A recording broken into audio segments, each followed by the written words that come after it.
Hi, and welcome to Main Street AI, the podcast where traditional businesses are quietly revolutionizing their operations with artificial intelligence and winning. In this podcast, I sit down with industry leaders from law firms and professional services and other Main Street businesses to explore their AI journey. We dive into the opportunities they see, the challenges they're navigating, and the real impact of AI on their industries. Whether you're AI curious or ready to implement, this show brings you insights from leaders who are actually using this technology to serve customers better, empower employees, and drive profitable growth. 31 years ago, Nancy Burner started a law firm in a 2-room basement office. Today, her firm spans 4 offices from East Hampton to New York City, with 45 people and 3 generations of women at the helm. In this episode, Nancy brings a perspective you rarely hear in the AI conversation, one shaped by 3 decades of watching entire technologies come and go, and always choosing to get on the train early. She talks about why AI is actually more valuable for experienced practitioners than people realize, what she calls the poverty of time, and why she believes the technology won't replace attorneys, it'll give them more time to be human. She also opens up about what she calls the third age, what legacy, purpose, and freedom look like when the striving is finally over. Let's dive in. Hi, everyone. Welcome back to the Main Street AI podcast. This is Stephen Whittier with Satori Coach IO, and today I'm joined by Nancy Burner of Burner-Prudente Law. Nancy, thanks for joining. My pleasure. Glad to be here.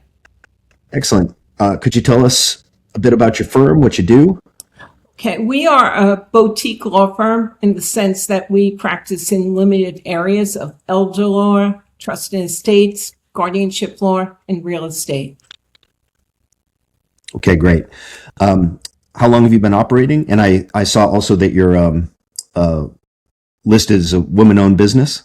Yes, we are. So I'm the founder of the business. I started it, this is our 31st year. So I started in 1995 in a basement office, 2 rooms. And today we have 4 offices from East Hampton to New York City. We are predominantly women, although we do have men who work for us, but it is definitely women-owned. It's myself, my daughter, and my Brit Burner, who's my partner, and Gail Prudente. Fantastic. One of the questions I always like to ask is for people that are not in your field, right? So they're on the outside, maybe prospective clients of yours. What are some things that people might misunderstand about this area of law, or things that they underestimate, things that you wish that they would know before they actually come to you? Elder law is a relatively new area of the law. Not so when I started doing this in 1995, it was really new. In fact, there was not even a course in my alma mater, which was Hofstra Law School. And I eventually taught the first class in elder law there. And it has emerged, and we were kind of always looked down upon by the trust and estates attorneys, right? We would go to bar association meetings, and they would stay at great country clubs and have all the fine wines and dinners and speakers, and we'd be at the airport hotel. And that's really changed. And what you see now is a lot of the trust and estates attorneys are bringing in people who know elder law, because it's an important component. I mean, we've got an aging population, right? Absolutely. Right. When it comes to the technology that is becoming so predominant now across all industries, we talk a lot, obviously, about AI here. What sort of trends are you seeing right now? How are you thinking about it, using it or not using it? Could you talk a bit about that? Yeah. So let me tell you a story. Back in 95, when I started my practice, I went to a conference out in Denver, and it was the National Academy of Elder Law Attorneys. And I was just starting out. I didn't even know what the field was. I got on the plane and went to this conference. And the keynote speaker stood up and he said, listen, what I'm going to do this year is learn Windows 95, and I'm going to put it on my computer. Because there was a lot of chatter. Should we use it? Shouldn't we use it? There's no programs. The same thing that's going on now about AI. And I went back and I bought a computer for myself and my secretary, which was big then. And we went to Windows 95. She resisted it and I fired her. I had to bring someone else in. And what he said was that if you don't get on the train, you will become obsolete, because every program, even though there are no programs now, they are going to come and you won't be able to do it if you're still in DOS. And he was exactly right. And that's how I feel about AI. And there's a lot of chatter about it, and especially attorneys talk about privacy and ethics. But I feel that I'm doing a deep dive into it because I think it's incredibly important. Not only, people think, well, big law will do it, but if you're an entrepreneur, and I think solo practitioners at small law offices, they have to compete with other law firms. And AI really levels the playing field. Absolutely. I think that's a great observation. It's wise because, like you said, we can go back to all these different technologies, Windows 95, the internet, everybody resists it for a while. There's a small percentage of people that jump on board early, but everybody else kind of hangs back until maybe the wave is already kind of past them, and then they're scrambling to play catch up. So I think you're really smart to be looking at how it can level the playing field. What are you most excited about for the capabilities, on the horizon? So even if, some things that maybe exist right now, but also where it's going. Well, I have to be on a week-long course, 2 hours a day on AI, an AI accelerator. And I'm learning amazing things and how it can help me in this practice. For instance, today we were talking about creating web pages and how we do that. And I can go in and I can download my TEDx talk, and I can download my memos. I can download any number of things I've done, and AI instantly will learn my voice and do an analysis of my voice and my personality. And now when I want to write something, whether it be an article or give a speech or whatever I might do, I can give it directions and it's going to sound like me. And I can get closer and closer to that. And so my ability to communicate with clients, potential clients, other professionals is, 100-fold. And I can do it quickly. So it's, I think of it more not as cheating, because I think that's a bad characteristic or characterization, obviously, AI. What I think is it gives me something that I'm really short of, which is time. I think we all suffer from a poverty of time.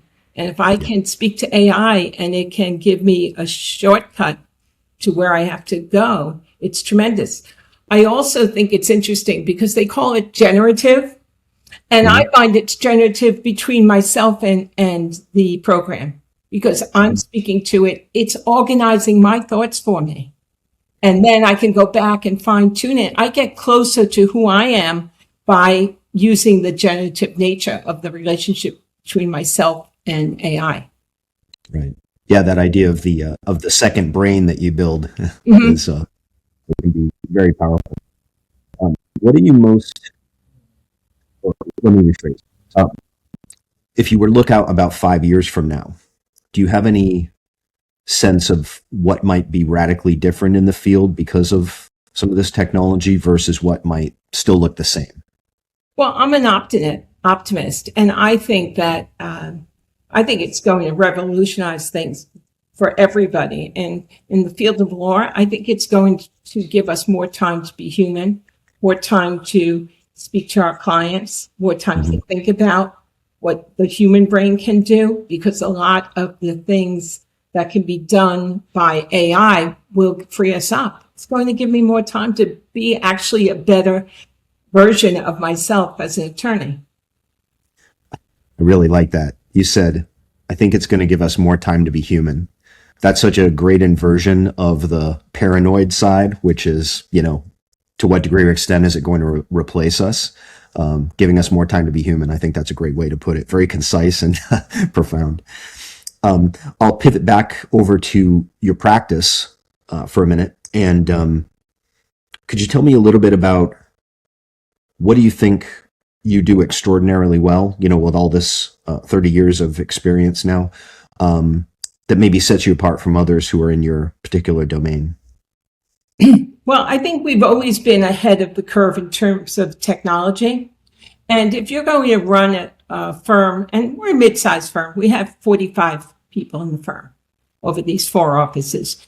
You have to be able to communicate with one another. And so our systems have always been very well organized that we can communicate and collaborate with one another.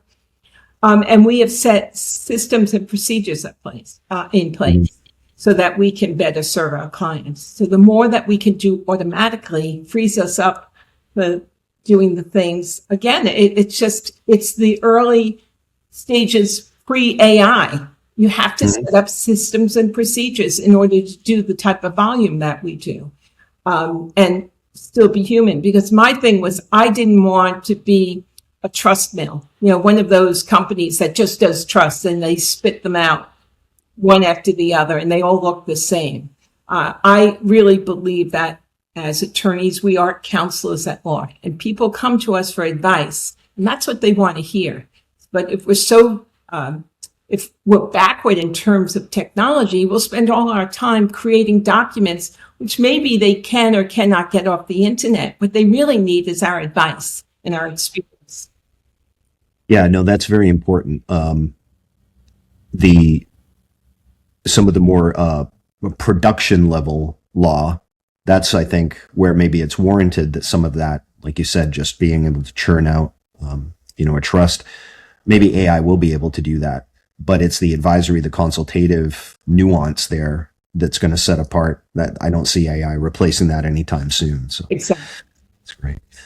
In terms of growth, obviously you've had quite a fantastic trajectory with the business. What stage of growth would you say you're in right now? And where are you looking to get to in, say, the next 12 months? Well, since the beginning, it was always about growing the practice and growing it and revenues.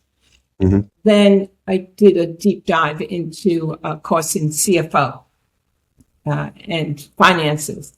And then I realized, well, it's not really just about growing revenues. It's really about keeping costs down and the bottom line. And then going through that and organizing the business around that. It's a mature business. I think about the future of the business. So where is it when I'm no longer there? Because I'm the right? This business has to grow beyond, or let's say sustain itself when I'm no longer here. And whether that's 2 years, 3 years, 5 years, or 10 years.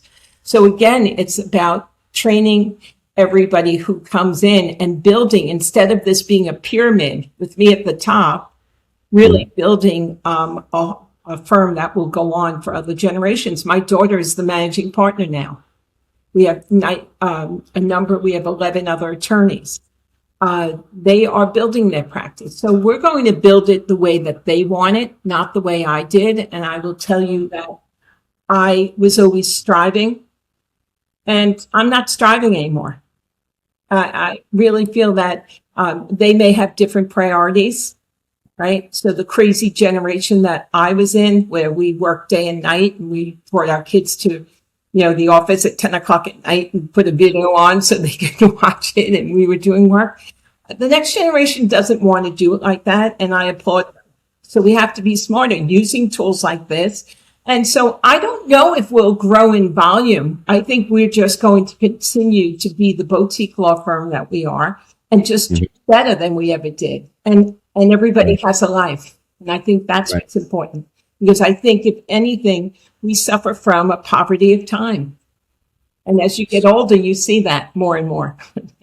100%. Yes. That's certainly a big motivator for me. And I think for a lot of people, where it's not always about scale, but it's about efficiency, profitability, time. And that's very wise observation. Hypothetically, if you had a magic wand and you could wave it and fix any one challenge or constraint in the business right now, what would that be? It would be that everyone would automatically know everything there is to know about current technology.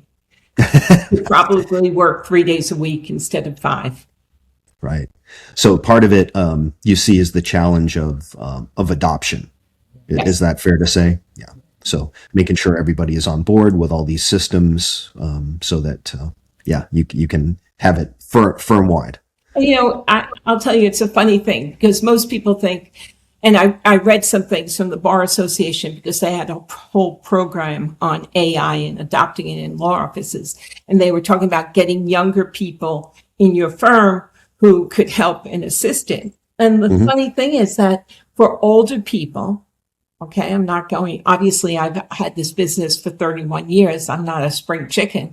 Actually, for older people, AI is even more important, because it does all those things automatically that you don't have to learn on your own, and allows you to use what, is commonly called crystallized intelligence, which is where you are at this stage in your life after 30 years of practicing. So there's a lot of input I can give. And again, like I said before, it levels the playing field. So that's why I'm taking a course in AI, and I will do a deep dive in it because I think it gives me longevity and keeps me relevant and keeps my brain active and really makes me more valuable to the firm. Absolutely. And it's great to hear that, honestly. One of the other, older practitioners that I interviewed a while back, named Tad, he was very similar in his mindset. And I think this should be more broadly the thinking right now in the field, because it tends to be, as in most cases, right, the older generation that's the furthest removed from the emerging technology, whatever that is. Right now it's AI, but they tend to have more resistance to it. So I think what you said is something that everybody should be paying attention to, is maybe in the second half of their career, because it does have all those advantages. Very, very smart. Where I like to always wind up is conclude by talking about your personal why. So, as you said, there were years of striving, trying to scale, grow revenue. At the end of the day, what is it outside of the business itself that motivates you to get up and do what you do every day? Well, I've done a lot of speaking and on the third age, what I call the third age, and which is where I am, where I'm no longer struggling to pay the mortgage or, put kids through college. And so the striving's over, and it's really about generativity and making a difference and being engaged. I mean, all the longevity studies show that purpose and engagement are what really generate longer and healthier lives and happier lives. It's about really waking up in the morning and being happy with what you're doing, or at least, looking at the next part. And I think that's more of an internal job in deciding that. And so that's why taking care of everything on the outside gives me the freedom to think about my legacy and how I want to live my life, because now I have more freedom than I've ever had in my life. Absolutely. And I think that most likely translates through to your ability to advise your clients as you're in elder law as well. So. Yeah, well, because I'm not alone in feeling this. They are, right? Exactly. So it's not about, well, what am I going to do? How many games of golf am I going to play? What am I going to do with my time? It's more about who am I and what am I doing now? And I think that any way that we can get to that place where we can be comfortable in our own skin and have the freedom of thought to do whatever we want is a good way to live the next part of my life. Excellent. Thank you so much, Nancy. Just to conclude, can you tell people how to reach you if they're interested in getting more information? My email is nburner@burnerlaw.com. Okay, fantastic. And I'll also drop your website in the description as well. Great. Thank you. Great. Thank you so much for today. That was excellent. Thank you.